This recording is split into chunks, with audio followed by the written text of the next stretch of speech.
हुई थी सर। कल रात्रि में कुर्लीकोट थाना के आसपास में यहाँ जीआर कंपनी 4 लेन का काम कर रही है। उसके रोलर से एक मनोज किस्कू नाम का एक सिक्योरिटी गार्ड था, धक्का लगने से उसकी मृत्यु हो गई। उसको लेके आदिवासी समुदाय काफ़ी आक्रोशित थे। मॉर्निंग में आए, विधि व्यवस्था की स्थिति थी यहाँ पे। दोनों पक्षों को बिठा के समझा बुझा के मामले को शांत कराया गया है। स्थिति अब नियंत्रण में है। पोस्टमार्टम भी बॉडी का हो चुका है और वो अपने घर लेके गए हैं। वहाँ फिर वो लोग अंतिम संस्कार करेंगे। कितने साल से कार्यरत थे सर वो युवक? लोगों द्वारा बताया गया, कंपनी द्वारा बताया गया, लगभग 1 साल से यहाँ पे वो लड़का काम कर रहा है। सर वर्तमान कुर्लीकोट थाना अध्यक्ष पर सर लोग काफ़ी आक्रोश है सर। नहीं, ऐसी बात नहीं है। कुर्लीकोट थाना अध्यक्ष सुबह से लगे हुए हैं, रात्रि में भी थे। पोस्टमार्टम के लिए उन्होंने तत्काल भेजा बॉडी को। सर परिजनों का कहना है कि उन लोग के द्वारा बदतमीजी की गई है थाना अध्यक्ष के द्वारा, इसलिए आक्रोशित। अगर ऐसी बात है तो एसडीपीओ साहब भी हैं साथ में, इसकी जांच की जाएगी और आगे विधिसम्मत कार्रवाई उस पर की जाएगी। क्या कुछ नुकसान भी हुई है क्या? हाँ, कुछ नुकसान हुआ है। थाने में कांड इसका दर्ज होगा, अनुसंधान किया जाएगा। एसडीपीओ साहब हैं साथ में और जो नियमानुसार कार्रवाई है वो की जाएगी। सर परिजनों के लिए क्या कुछ सहयोग राशि?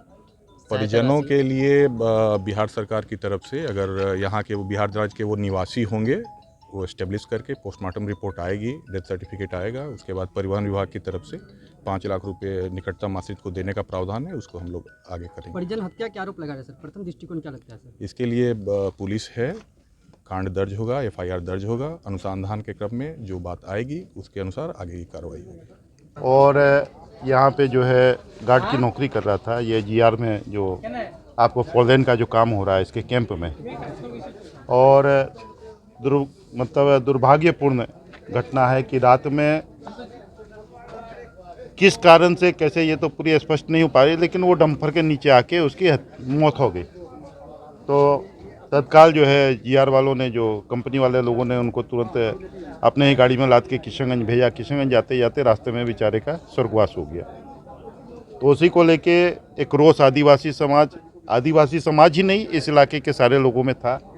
सुबह से जो है हाईवे जाम था। रात से ये लोग इंतजार कर रहे थे कि कंपनी के कोई लोग आए और बात करें। तो संयोग से प्रशासन वगैरह आया, हम लोग बैठे। कंपनी के बिहाफ में राम गोपाल जी, जो कंपनी के यहाँ पे जो प्रोजेक्ट मैनेजर है, उनके साथ बैठ के प्रशासन के लोग के साथ एक समझौता हुआ है। उस समझौता के तहत जो है उसके एक कंपनी के तरफ से मुआवजा दिया गया और जो इंश्योरेंस वगैरह का भुगतान है उसमें कंपनी मदद करेगी। और प्रशासन, एसडीओ साहब और डीएसपी साहब ने आश्वासन दिया है कि जो 5 लाख जो मुआवजा है एक्सीडेंटल, वो हम लोग हफ्ता दिन में जो है उसको हम लोग भुगतान करेंगे। तो यही सब है। अब मान लीजिए जो चले गया उसको तो लौटा के नहीं लाया जा सकता, लेकिन एक राहत परिवार को दी जा सकती है, जो हम लोगों ने दिलवाने का प्रयास किया है। और अब तो यही कह सकते हैं कि ईश्वर उस युवा के, उसके आत्मा को शांति दे और उसको जो है ऊंचा स्थान, ऊंचा मुकाम प्रदान करे। लोग काफी आक्रोश हो गए थे सर, तोड़फाड़ भी की है सर। स्वाभाविक है। देखिए, एक युवा मैट्रिक ग्रेजुएट किया हुआ इस समाज में बहुत कम मिलता है, बिरले मिलता है। और वो लड़का अगर आज रहता तो निश्चित था कि वो आज नहीं तो कल सरकारी नौकरी में जाता है और उससे कहीं ना कहीं इनके परिवार का स्तर भी बढ़ता, आने वाले जनरेशन में भी एक जो है बदलाव आता। तो ये परिवार उस चीज़ से वंचित रह गया, ये भी एक अफसोस का कारण है। कुर्लीकोट थाना पर काफी आक्रोशित देखे लोग। अरे इसमें थाना मदद नहीं किया गया। नहीं, देखिए, मदद तो क्या, प्रशासन सुबह से है। प्रशासन बड़ी कंपनी है, इन लोगों का एक सिस्टम है ऊपर से नीचे तक। हिंदुस्तान में 6 जगह इस कंपनी का बड़ा बड़ा प्रोजेक्ट चल रहा है। तो मान लीजिए प्रशासन आके यही कह सकता है कि भाई आप लोग बात कीजिए, और प्रशासन ये सुबह से ही नहीं, रात से प्रयास कर रहा था कि आके कंपनी के लोग बात करें। लेकिन चूंकि इन लोगों का पूरा सिस्टम जयपुर से और दिल्ली से चलता है, हेडक्वार्टर से, तो इसी के कारण कुछ विलम्ब जरूर हुई है। ये विलम्ब नहीं होता है तो शायद इतना नुकसान भी नहीं होता है। लोगों का आरोप है कि सर कि कंपनी वाला परिजन को जल्दी सूचित नहीं किया, काफी लेट के बाद। नहीं, इन लोगों ने जो स्पष्टीकरण दिया है कि हम लोगों की पहली प्राथमिकता थी कि उस समय उसका धड़कन चल रहा था कि उसको पहले हम लोग कैसे जल्दी से जल्दी मेडिकल ट्रीटमेंट पे दे सकें। तो ये ह्यूमनिटी ग्राउंड पे मुझे भी सही लगा। अगर वाकई में अगर इन लोगों का मकसद वो था तब तो कंपनी में कार्यरत एक युवक की आज मौत हो गई, जिसको लेकर आदिवासी समुदाय काफी आक्रोश हुआ कि कैंप में तोड़फाड़ भी किया गया सर, क्या सहयोग किया गया आपके द्वारा उसमें? देखिए, जो युवक जिसकी मृत्यु हुई है वो हमारा भाई है और मृत्यु किसी भी कारणवश दुखद होती है। वो एक ग्रेजुएट युवक था, हमारे यहाँ सुरक्षा अधिकारी के रूप में था किसी कारणवश उसकी ड्यूटी जिस पॉइंट पे थी वो वहाँ गया और शाम के टाइम खाना खाने के बाद नींद आ जाती है तो वो बिल्कुल मशीन के नीचे ही सो गया।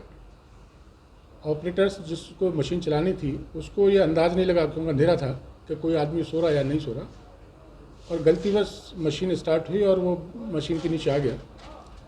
जैसे ही वो मशीन के साथ उसका इंसिडेंट हुआ, तुरंत हम लोगों को मैसेज मिला कि साहब इस तरीके से दुर्घटना हुई है। कंपनी ने तुरंत एम्बुलेंस भेजी और जब हमने वहाँ जाके देखा तो वो बेचारा सांस चल रहा था, वो इस अवस्था में था। तो हमने तुरंत उसको उठा के एम्बुलेंस से डिस्ट्रिक्ट हॉस्पिटल भेजा गया और पुलिस को इत्तला भी की कि साहब इस तरीके से दुर्घटना हुई है और आप उनके परिवार को ये सूचना कर दें कि उनके साथ इस तरीके से दुर्घटना हुई है। लेकिन डिस्ट्रिक्ट हॉस्पिटल तक जाते जाते वो सर्वाइव नहीं कर सका और उसकी दुखद मृत्यु हो गई। फिर आपके कर्मी के लापरवाही के कारण सर एक युवक का जान चले गया सर। नहीं, कर्मी की लापरवाही बोलना, मैं ये नहीं कह रहा कि बिल्कुल लापरवाही नहीं है, लेकिन पूरी लापरवाही नहीं है। लापरवाही तो उस मित्र की भी है, उस सज्जन की जो मशीन के नीचे सो रहा था। तो अब कोई आदमी ऑपरेटर आया अपनी मशीन चलाएगा, लेकिन जिस आदमी को सोना है उसको तो थोड़ा सुरक्षित जगह देख के सोना चाहिए। गलती है दोनों एंड से है, मैं ये नहीं कह रहा किसी गलती है, गलती नहीं है, लेकिन दोनों एंड से गलती है। अब ज़्यादा गलती बोले कम गलती बोले उससे कोई नतीजा नहीं निकलता, गलतियां हैं दोनों तरफ से हैं। सुरक्षा जो हमारे मित्र थे उनको भी कम से कम सोने के लिए ऐसी जगह उचित सोचनी चाहिए थी कि यार मैं कहीं आराम कर रहा हूँ तो कहीं इस तरीके का ना हो। परिजन जो हत्या के आरोप लगा रहे हैं, तो कहाँ तक ये सही है? देखिए, हत्या की बात होती तो एक्सीडेंट के साथ हम उसको तुरंत हॉस्पिटल नहीं लेके जाते और पुलिस को इत्तला नहीं करते यदि हत्या का मामला होता तो। कितने साल से कार्यरत थे वो युवक आपके? ये करीब पिछले 6-7 महीने से अपनी कंपनी में था। परिवार को क्या सहयोग दिया गया आपके द्वारा? सर, परिवार को हम लोगों ने अभी उनको थोड़ा वित्तीय पोषित किया है, उनको सहायता दी है। अभी हम लोगों ने 5 लाख रुपए उसको तुरंत सहायता के रूप में दिए हैं और करीब 7 लाख रुपए उनके नॉमिनीज़ को अकाउंट ट्रांसफ़र किया जाएगा। प्लस कंपनी की जो पॉलिसी है इंश्योरेंस की, उस पॉलिसी में हमने उसको कवर किया है, जिसमें उसको करने में 45 दिन 60 दिन